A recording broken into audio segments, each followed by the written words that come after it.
Halo bro. Halo juga Mas Arfan.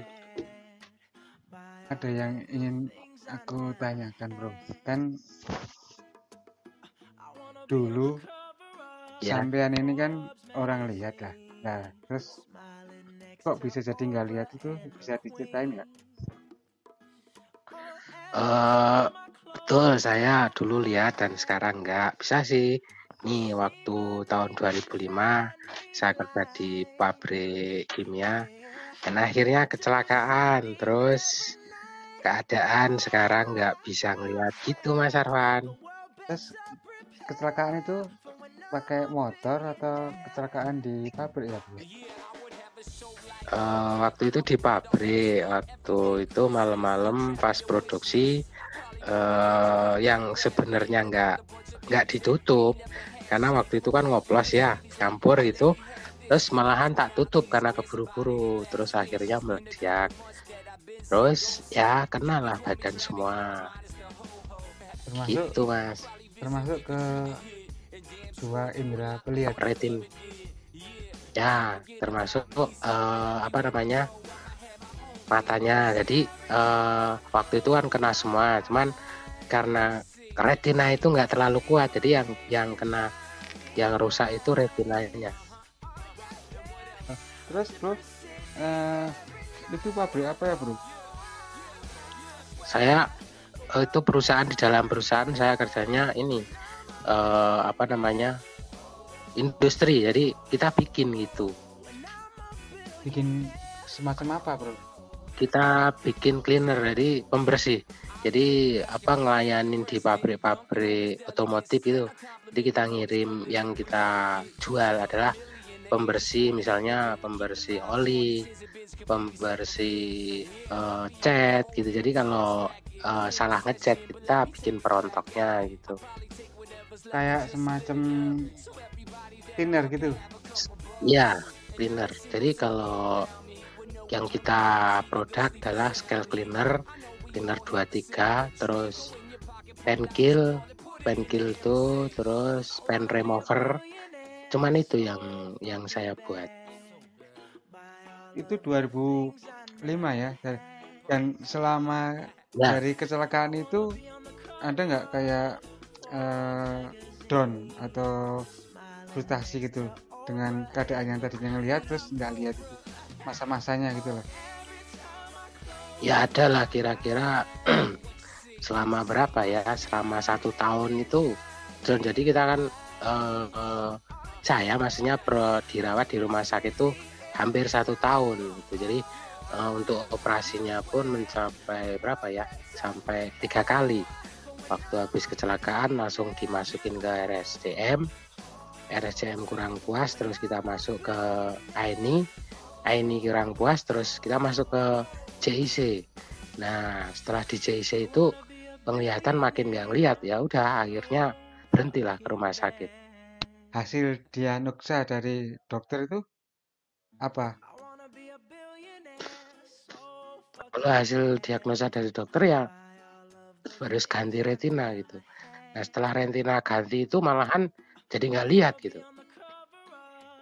Oh jadi yang terkenanya retinnya, tapi untuk saraf-saraf sendiri masih tetap berjalan ya bro?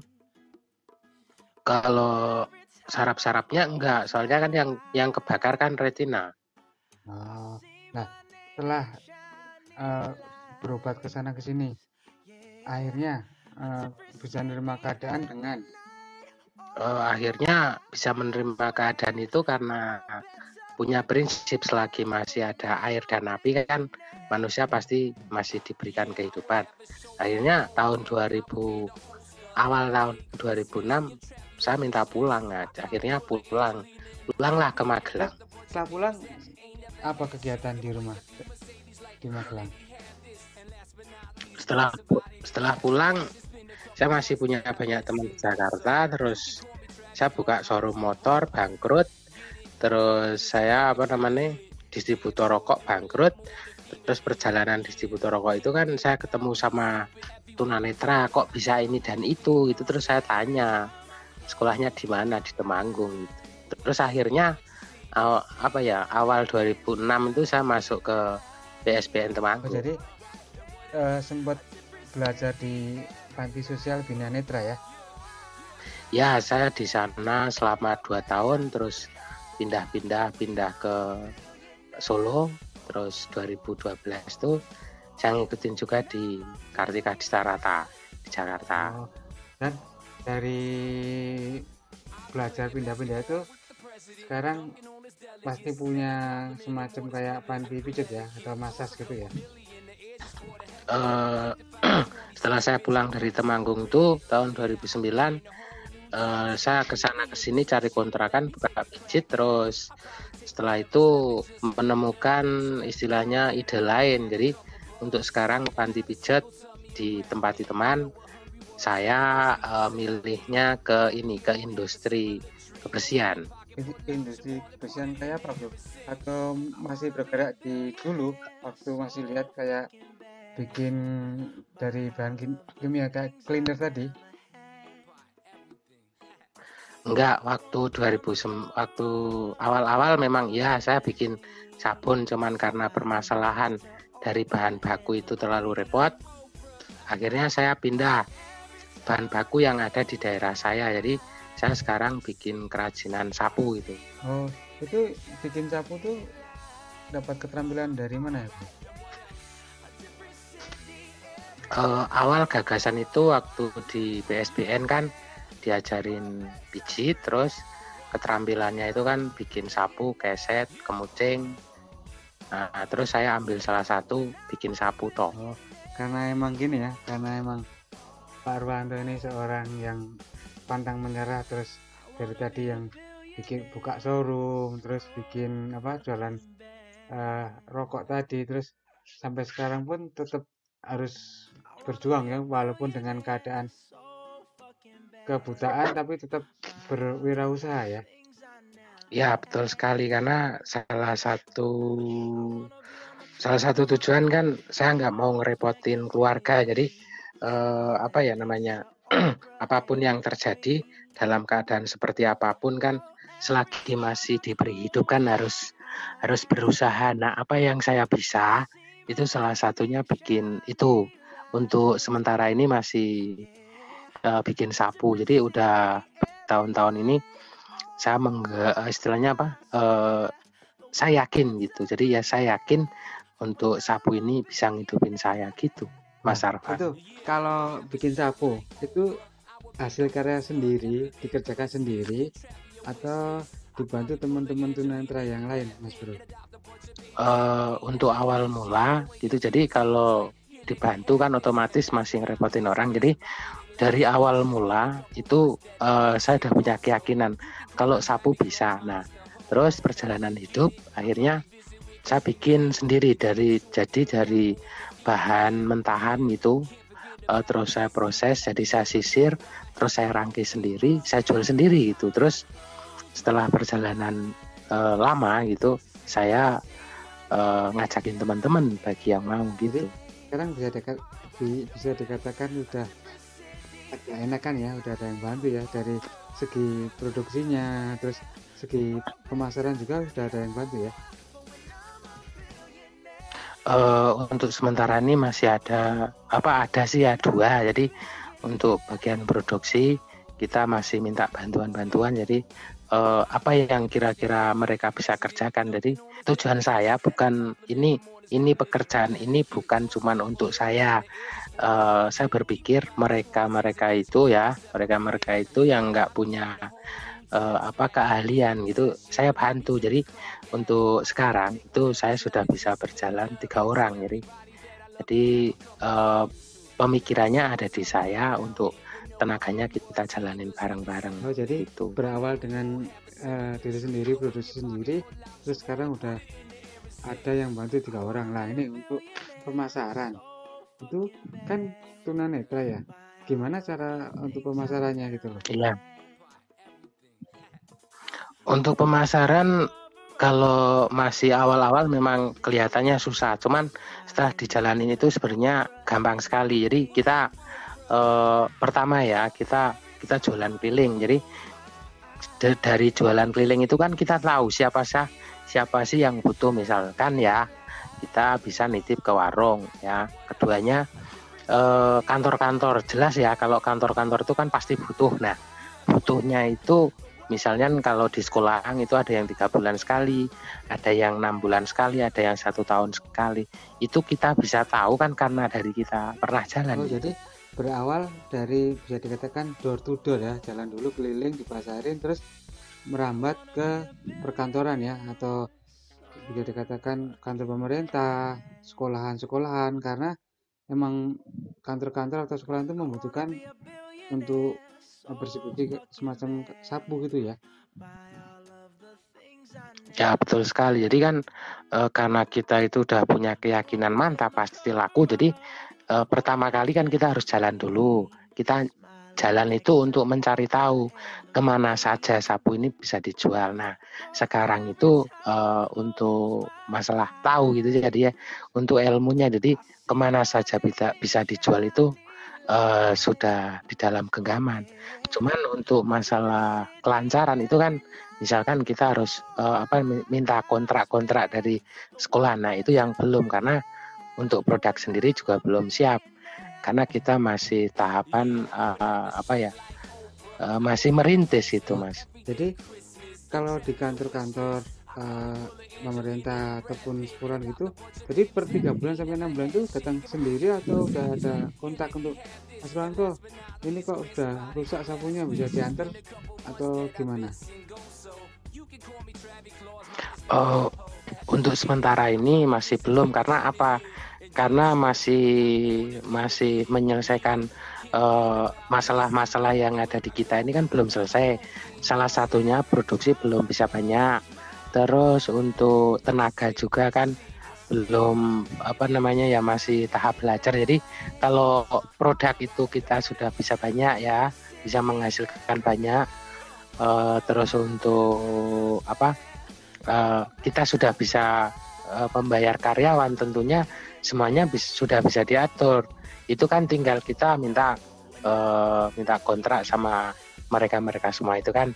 Jadi yang jadi masalah kita belum itu kan, seandainya dia itu minta kapanpun kan, kalau udah sistem kontrak kan harus barang sudah siap, yang antar pun ada. Nah karena barang itu masih sedikit, terus karyawan kita juga belum punya, pas mereka itu lagi ada ajaran baru kita datang aja gitu.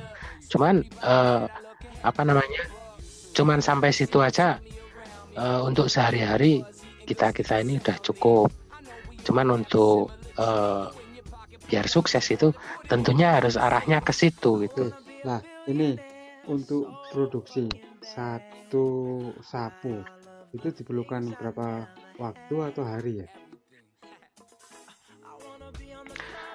Kalau waktu kita kan ada bagian masing-masing. Jadi bagian pertama adalah ini. Jadi masih hijau, habis panen itu kan harus dibuka dulu ya. Dibuka terus disisir. Nah itu kalau orang-orang normal itu minimal 1 hari harus bisa menghasilkan sekitar 30 sampai 40 kilo itu setiap harinya. Nah untuk produksi itu kalau memang istilahnya udah mahir kayak teman-teman yang ahli itu sehari harus bisa menghasilkan sekitar 100 sapu itu. Dalam sehari 100 sapu itu satu orang? Iya, satu orang itu 1 hari harus bisa merangkai 100 sapu. Itu kan memenuhi target. Untuk penyisiran sendiri 1 hari harus bisa mencapai 30 kilo sampai 50 sampai 40 kilo itu hukum normal. Jadi kalau belum sampai situ itu namanya masih belajar, Mas. Jadi kan untuk istilahnya ngebantu masarin, ngantar, terus untuk mengambil barang kan kita untuk sementara ini masih kerjasama, jadi belum siap karyawan, juga belum siap istilahnya pakai jasa ojek juga belum, itu masih sesama teman, jadi untuk mencukupi kebutuhan sehari-hari aja gitu, Mas. boleh hebat sekali ya, ini menarik sekali ya untuk jadi untuk biar masyarakat pada umumnya tahu bahwa orang tunanetra tetap nggak putus semangat, berusaha terus untuk mencapai sukses dengan mencari pekerjaan yang halal dan bisa membantu teman-teman sesama tunanetra memberi lapangan pekerjaan ya, Mas Purwanto ya. Ya kalau sesama disabilitas sih ada rencana kalau memang komunitasnya di sini sudah jadi, itu rencana mau kerjasama sama pertuni-pertuni. Nah untuk pertuni-pertuni seluruh Indonesia itu terserah mereka mau minta diajari cara membuat, mau produksi atau mau kerjasama cara penjualannya. Jadi saya usaha seperti ini tujuan saya bukan untuk saya sendiri. Kalau sekarang sudah tahapannya sampai di situ. Kalau dulu itu untuk saya sendiri. Kalau sekarang sudah bisa istilahnya yang ngebantu bagi mereka-mereka yang minat seperti itu, Mas Arfan. Jadi tujuannya sangat mulia sekali ya. Jadi bisa berbagi dengan sesama penyandang disabilitas untuk terserah mau produksinya atau untuk pemasarannya seperti itu ya, Pak Purwanto ya. Ya seperti itu. Kalau sekarang sudah sampai seperti itu. Kalau dulu waktu awal nggak pernah berpikir seperti itu karena untuk diri sendiri aja kan masih nyari istilahnya harus bikin yang bagus seperti apa, bahannya dari mana itu kan masih berpikir. Terus untuk penjualannya sendiri kan waktu dulu kan belum kebuka ya di mana saja itu.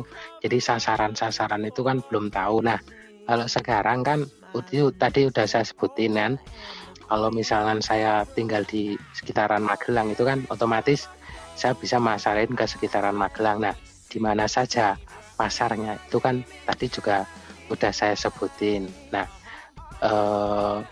itu kan nggak ada bedanya di Magelang, di Semarang, Temanggung atau dimanapun itu kan yang namanya perkantoran, yang namanya istilahnya sekolah itu kan nggak sedikit. Jadi kalau memang mereka itu mau kan saya sudah bisa ngasih tahu bagaimana cara bikin, bagaimana cara membuat sapu yang bagus, bagaimana cara masarin, terus berapa harganya itu kan sekarang sudah di ngertiin karena perjalanan yang panjang seperti itu, Mas Arfan. Ini untuk pemasaran karena Pak Purwanto di Magelang paling jauh di Jawa Tengah itu atau udah sampai melebar di luar Jawa Tengah atau cukup di sekitarnya kayak Semarang atau Magelang yang tadi di obrolin sama Edi beritahukan ke saya. Kalau untuk sekarang itu saya melayani Semegelang aja kan udah lumayan banyak kan. Cuman saya juga nggak cuman di Magelang, Mas. Soalnya sekarang sudah masuk ke Semarang itu ada disabilitas di Semarang itu namanya Mbak Sutiah kan. Kemarin udah saya kirim gitu. Jadi kalau Mbak Sutiah kan mintanya oke lah, saya minta pemasaran oke. Jadi saya kirim sapu yang sudah jadi. Jadi kan waktu itu ada permintaan dari Jogja mau belajar. Ya udah makanya di Magelang ini saya jaga masalah pemasaran. Terus kalau memang barang itu lebih itu saya larikan ke Semarang atau ke Jogja gitu, Mas. Nah, jadi di depan juga mengatakan bahwa Pak Purwanto di situ bikin sapu itu karena punya keterampilan. Nah, untuk bahan-bahannya apakah tidak kesulitan seperti yang tadi di awal bicarakan bahwa kalau Pak Purwanto dulu kan pernah punya keahlian bikin cleaner ya, bahan kimia, karena nggak diterusin usahanya karena bahan-bahannya sangat susah atau berkendala untuk mencari bahan-bahannya. Kalau sapu sendiri kalau dari bahan kimia itu kan seperti ini ya, saya sebutkan satu persatu dari bahan kimia itu yang jadi masalah gini. Kimia itu ada kualitas bagus dan agak jelek. Jadi harus pakai penglihatan satu. Yang keduanya barang-barang kan adanya di kota-kota besar. Jadi saya untuk menjangkau ke sana itu transport terlalu mahal. Jadi kalau misalnya saya minta pengiriman itu kan harus partai Partai besar banyak, ya. itu soal kimia. Nah, tapi kalau sapu sendiri itu enggak, karena di kampung saya itu kan banyak tumbuh aren. Mereka itu kan punya banyak itu. Jadi hijaunya itu kan cuma dari kampung saya. Jadi saya nggak terlalu repot. Apalagi itu kan bisa ngecer. Sebentar dulu. Aren. Aren itu apa ya? Mungkin Boleh. banyak pendengar yang nggak ngerti aren. Aren semacam apa ya? Pohon aren itu yang terkenal itu kan menghasilkan gula aren. Nah, gula itu kan ada di pasaran itu kan ada dua. Namanya gula Jawa itu kan ada dua jenis. Itu yang satu itu gula dari pohon aren, yang satu gula Jawa dari pohon kelapa. Nah, yang di sini saya buat itu pohon aren itu menghasilkan gula Jawa yang disebut dengan gula aren. Terus keduanya kolang-kaling, tentunya masyarakat umum kan tidak asing dengan yang namanya kolang-kaling. Nah, kolang-kaling itu juga yang ada di pohon aren. Nah, terus hijau. Jadi batang-batangnya itu kan ada hijaunya. Jadi pohon aren itu menghasilkan 3 produk. Salah satunya hijau yang dibikin sapu hijau, keduanya gula Jawa yang berasal dari pohon aren disebut gula Jawa aren, terus kolang-kaling itu. Nah, kolang-kaling itu adanya hanya di pohon aren gitu Mas Oke, Arfan. sebentar. Aku penasaran juga. Soalnya waktu aku juga pernah ikut belajar di PSBN ya. Itu bahannya itu ada 3 yang saya tahu ya. Namanya sapu yang dari plastik, Ya, terus sapu merang warnanya hitam itu, terus satu lagi kayak ya. apa ya, gabah dari pari. Nah, kalau yang aren sendiri yang mana sih? Begini, sebenarnya itu bukan gabah atau bukan merang ya Mas. Itu bahan sapu itu yang ada di pasar sekarang ini ada 3. Salah satunya dari hijau itu warnanya hitam. Terus yang warnanya kuning itu kalau di Magelang itu disebut gelonggong, kalau di Purwokerto atau mungkin Gunung Slamet itu dinamakan pohon rayung. Jadi terus ada lagi ya bahan sapu itu yang terbuat dari nilon. Jadi kalau nilon itu hampir mirip kayak senar, kayak pengikat-pengikat senar itu. Jadi kayak benang pancing itu. Nah, bahan-bahan sapu untuk sekarang itu yang banyak di pasaran itu yang banyak yang terdapat di pasar-pasar itu bahannya cuma 3 itu bahan bakunya itu. Satu dari hijau itu warnanya hitam, terus yang dari rayung itu yang warnanya kuning yang kayak pohon padi itu, tapi itu bukan pohon padi, itu namanya rayung atau gelonggong. Terus satunya lagi yang kelihatan dari plastik itu sintetis itu bahan bakunya memang penghasil dari pabrik karena itu jenis kayak plastik sintetis gitu Nah ya, Mas itu Arfan. kan untuk bahan yang untuk sapunya yang di bawah ya. Sedangkan setahu saya untuk satu sapu tuh kalau nggak salah ada 3 bagian ya. Sapu sendiri yang tadi dibilang itu, Betul, terus ada juga yang dari kayak plastik, terus sama tongkatnya, tongkat itu. betul. Nah, emang semuanya ada Nah, juga di Magelang. eh, untuk plastiknya itu namanya ya plastik itu kan lakop yang untuk mengikat Hmm. hijau itu ya, yang untuk menancapkan garan atau stick itu memang dari pabrik Mas gitu. Jadi kita belum bisa mengadakan barang dari pabrik sendiri karena kalau dari pabrik harus partai besar itu minimal 10.000 biji. Nah, karena kita itu masih ngecer paling belinya 100 200, nah kita ke agen itu plastiknya. Jadi untuk tangkai atau gagang sapu sendiri itu memang di sini nggak kesulitan sama sekali tuh. Ini untuk ketahanan, kadang ada juga nih pengalaman ya, beli sapu baru Ya, beberapa bulan sudah rusak. Lah untuk kekuatan sapu yang diproduksi Pak Ruanto itu sampai berapa lama? Kalau punya saya satu ya, untuk ijuk sendiri itu kan karena kita sudah pengalaman berbulan-bulan atau mungkin bertahun-tahun, jadi kita tahu ijuk yang kuat itu yang seperti apa. Salah satunya ya yang besar-besar nggak potong-potongan. Jadi kalau misalnya buat nyapu itu nggak pada rontok karena kita memang milih itu bahannya. Satu, yang kedua lakop. Nah, lakop itu ada yang murah, ada yang mahal. Tentunya kalau yang murah itu kan mudah sobek. Kalau yang mahal itu kan tebel terus kuat. Terus itu kan pakai tali. Nah, talinya itu kan juga macam-macam. Ada yang murah, ada yang mahal. Kalau yang terlalu kecil itu kan mudah putus. Nah, kita pakainya yang standar, agak besar, cuman harganya mahal. Terus tangkai, kita tangkai juga nggak lepas dari istilahnya apa ya, peminat komentar-komentar dari konsumen. Jadi mereka butuh sapu yang bagus, cuman ringan. Nah, kita punya inisiatif kita pakai bambu. Jadi keistimewaan produk saya itu satu, ringan dan kuat gitu Mas Arfan. Jadi untuk produksi sapu itu emang harus ada perhitungannya ya, dari panjangnya stik atau tangkai atau pegangan sapu, terus beratnya juga emang harus diperhitungkan juga Pak Arwanto. Ya harus dihitungin. Jadi kalau untuk yang sapu yang bagus tuh bahan ijoknya itu panjangnya 45 dasarnya. Nanti setelah dibikin itu kan kira-kira kan kelihatan sekitar 20 cm sampai 18 cm. Itu kan sapu yang bagus kan pasti panjang. Terus itu dari ijuk sendiri ya, kita nggak kita harus milih. Jadi yang besarnya sama. Ya kalau sapu yang ada di pasar-pasar itu kan di dalamnya pakai subal.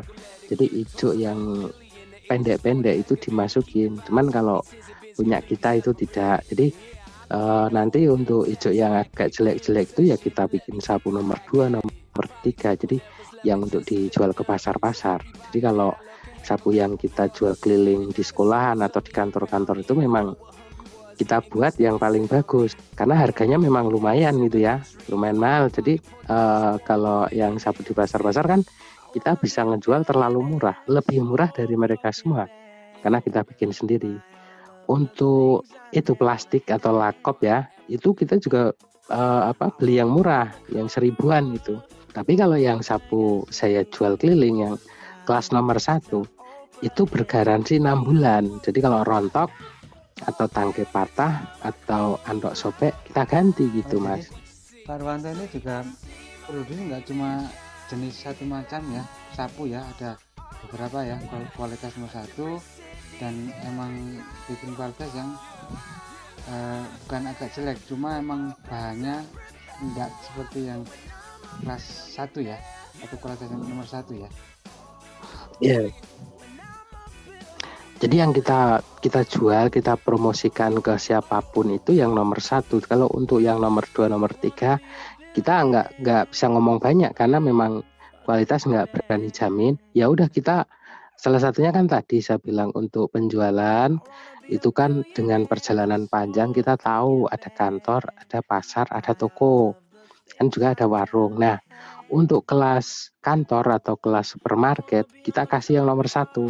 Tapi untuk kelas pasar lokal dan kelas warung-warung kecil itu kita kasih nomor 2 dan nomor 3 Mas. Soalnya mereka nggak berani ya dengan harga yang seperti itu. Harga kelas 1 mereka nggak berani. Jadi yang mereka tahu adalah sapu dengan harga sekian gitu. Di tempat Pak Arwanto sekarang ini kan semua bahan bisa dikatakan komplit ya. Untuk persaingan di situ atau di daerah dekat rumah Pak Arwanto itu cuma Pak Arwanto sendiri atau banyak juga home industri sapu tapi bukan disabilitas atau orang awas gitu? Untuk sekecamatan Gerabak sini untuk disabilitas ya cuma saya sama temen itu ya. Cuman kalau untuk orang normal itu kira-kira ada 4 orang gitu. Cuman mereka juga sendiri-sendiri, nggak kelompok. Kalau kita ini kan lagi mau ngebentuk kelompok, jadi sudah ada yang produksi kan 2, untuk pemasaran kan juga 2 orang. Jadi 3 itu disabilitas, Terus yang normal itu kadang ada 2 orang, jadi kadang ada 5 orang. Maksudnya disabilitas itu 3 pasti ya. Yang orang normal itu kadang juga ada 1, kadang ada 2. Jadi ketika kita perlu bantuan ya kita cari orang normal itu. Kita kaum Ya kita disabilitas ya kita nggak bisa bergerak seperti layak orang awam ya. Yang jelas 80% di dunia ini kan menggunakan penglihatan, sedangkan penglihatan kita udah diambil, jadinya ya tinggal sisa 20%. Jadi kita memang harus berhati-hati dan menggunakan otak kita untuk berpikir, berusaha menjadi, bisa dikatakan Pak Ruwanto ini kan pengusaha ya, pebisnis ya. ya boleh dikatakan seperti itulah. Nah jadi gini Mas, kalau orang normal itu pasti punya prinsip, punya trik, itu teorinya pasti gini, cepat, tepat, pasti dapat Mas. Nah kalau tunanetra itu lain Mas, kalau mau pakai itu nggak bisa. Kalau tunanetra itu punya prinsip gini Mas, pelan tapi pasti. Jadi apapun yang dikerjakan tunanetra itu, kalau dia mempunyai prinsip pelan tapi pasti. Nah kalau itu pintu kesuksesan tuh harus pakai itu Mas kalau tunanetra. Jadi pelan tapi pasti. Ya, oke. Nah ini pesan-pesan ya untuk teman-teman tunanetra apa nih dari Pak Ruwanto? Ya pesan-pesan untuk tunanetra itu, barang siapa menginginkan sesuatu dengan sungguh-sungguh maka ia akan mendapatkan. Oke. Nah untuk masyarakat umum ya atau orang awas itu apa misalnya juga ada nggak? Untuk orang awas ya kalau memang ada disabilitas istilahnya, bolehlah dikasihani, cuman jangan terlalu dikasihani. Cuman mereka itu perlu diperhatikan, perlu dingertiin itu. Jadi kalau untuk orang-orang normal itu ngasihani tunanetra itu memang sebenarnya orang yang perlu dikasihani. Cuman kalau terlalu berlebihan dikasihani itu biasanya itu adalah membunuh sifat manusia. Jadi nggak usah lah, kalau memang bisa nggak usah dikasihani, cuman dingertiin. Jadi kalau memang punya produk bagus atau memang dia berkualitas, ya harapannya dingertiin. Jadi dingertiin tuh bisa deh dibantuin ngejualin, bisa juga dibeli gitu. Itu sudah istilahnya ngertiin gitu. Oke, Itu Mas terima apa? kasih banyak untuk inspirasinya ya. Ini mudah-mudahan menjadi inspirasi buat teman-teman tunanetra yang belum mempunyai tujuan hidup ya, yang masih kita katakan nggak ada arah ya kan, dan masih ikut orang di panti atau belum punya usaha, biar mereka kedepannya bisa berusaha dengan adanya obrolan kita untuk seperti Pak Ruwanto ini ya. Jadi menjadi seorang pengusaha sapu tapi niatnya sangat mulia sekali, bisa berbagi dengan teman-teman tunanetra ya. Sekali lagi terima kasih atas waktunya. Semoga home industrinya Pak Ruwanto semakin nambah besar, sukses, bisa dikenal semuanya, dan cepat mendapatkan label atau merek biar bisa merangkak nambah ke supermarket atau pasar yang lebih besar, bisa diekspor ke luar negeri ya. Oke Mas, matur nuwun.